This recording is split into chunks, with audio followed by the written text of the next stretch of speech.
For the past 2 years, the USBC equipment specifications staff conducted research into the use of string pin setters and how they affect the sport of bowling. At the end of 2021, initial findings, along with a list of preliminary specifications for the string pin setter manufacturers to target, were recommended by USBC, with the goal of better aligning string pin setters with freefall pin setters. This year, USBC conducted additional research on the redesigned string pin setters, putting them through extensive testing to evaluate the strike pocket, as well as their tendency to allow pins to rebound from the pit to convert challenging spares. So after the initial testing, we just saw a lot of differences in the machines as far as, string lengths, design of the pits, and ultimately what it led to is the machines performing quite differently from one another. So we said, okay, well, based on our experimentation, here's some preliminary specs we think that could bring these machines closer together, make them more uniform, and at the same time get them closer to free fall. At the end of 2021, USBC released the results of its initial phase of research on string pin setters, along with preliminary specifications that were developed to help promote similarity between the performance of the different pin setters, as well as more closely align with freefall performance. After the announcement of the preliminary specifications on December 7, 2021, USBC began testing machines submitted by manufacturers that were made according to the preliminary specifications. Using the BowlScore automated ramp to assess the strike percentages of varying entry angles, the original testing saw offsets where strings struck more and offsets where they struck less. Cumulatively, there was approximately a 10% decrease in striking when going from free fall to strings. Applying the same analysis to the data from the new machines that meet the preliminary specifications, we still see a reduction in striking on the very high and low ends of the pocket. But overall, the data moved closer to the behavior of the freefall control set. Back in 21, we saw an overall difference in strike percentage of 10.7%.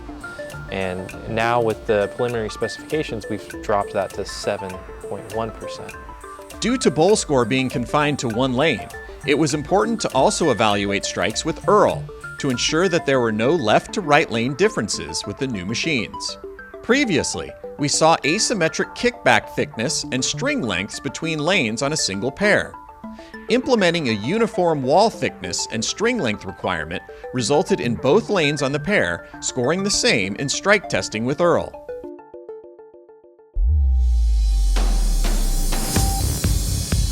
In the first phase of testing, corner pins that did not have enough string length tended to bounce out of the pit more than normal. A combination of preliminary specifications on the string length, pin curtain, and ball cushion distances was designed to eliminate this phenomenon, and this was mostly accomplished. The observations that pins can still rebound quite often when the preliminary specifications were met confirmed there will need to be a test of pin rebounds at the approval state of these products to ensure their pin curtains are adequate. During the first phase of tests, it was discovered that drilling holes in the pins to accommodate a string were causing the pin's radius of gyration, or RG, to go out of specification. To combat this, the manufacturers designed inserts that either attach to the pin or the string to add mass back to the pin near the location of the drilled holes. Pins were tested with and without the pin inserts to evaluate their effectiveness in altering pin performance. The results showed that the pin inserts resulted in little to no change in the pin performance. Additionally, some of the metal inserts wore down on the strings to the point that the strings broke during testing. Ultimately, we found that the inserts, bringing them back into specification, there was no really value added in the performance of the pin by mandating those inserts.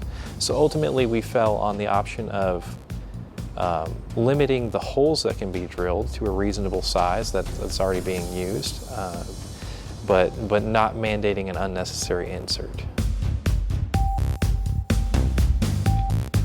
During the initial phase of testing, tangles in the pin strings sometimes caused a stop and play. With no frame of reference, these occurrences seemed to be happening at a tolerable rate and were not tracked.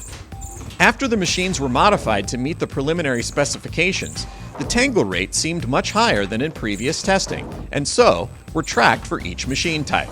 At first glance, the tangle rates of 1% may not appear relevant, but when viewed as 100 shots per tangle, it becomes meaningful. For example, in a league session with 4 bowler teams in a full 20-lane center, there would be approximately 2,640 frames per session. At a tangle rate of 1%, that is approximately 26 tangles per 3-game block. While tangles for the most part are a simple stop for a staff member to clear, this many tangle stops were a usability concern from the preliminary specs that affected all 3 pinsetters similarly. It really starts to add up to a lot of tangles in a session. We were cognizant of that, and we met with the manufacturers and we worked together and we tried to find a solution. So we said, okay, they weren't doing this before, they're doing it now. Is there a middle ground? So we tested another string length in the middle of the original machines. The manufacturer feedback suggested 54 inches was a desirable starting point, so additional research was conducted at these lengths. Shortening the strings from 65 inches to 54 inches in bowl score testing minimally impacted the striking profile of the pinsetters. Reducing the string lengths to 54 inches greatly improved the tangle rate from roughly 100 shots per tangle to more than 550 shots per tangle on average. Split testing at 54 inches showed a promising result as well. The key difference lies in ensuring the pin decks, flat gutters, and pit floors meet specifications. Reviewing the first phase, we did some testing at 54 inches in the first phase, and we made a percentage of splits we expected to get. But that pit wasn't designed to specification. It was designed the way it was designed. And it was very flush where the gutter meets the pit, right? So the pins on the string could slide up the gutter and the string would then chop out the bottom of the pin and we would make splits. Well, now that we're forcing these pits to make the depth specification of free fall, there's a natural ledge built into the flat gutter in the pit. So now the pin slides around on the string and hits that barrier, is much less likely to come up the gutter and much less likely to trip out the corner pin. The USBC Equipment Specifications Committee has approved the final specifications based on the research, setting string length to a minimum limit of 54 inches. This length shows that USBC's lab data indicates strike percentage on string pin bowling under the final specifications will be 7.1% less than in freefall. This could result in average differences as large as 10 pins or more. Unusual spare conversion rates have been nearly eliminated. Additional bowler tests are needed to determine if a conversion between string pinsetter competition and freefall is reasonable.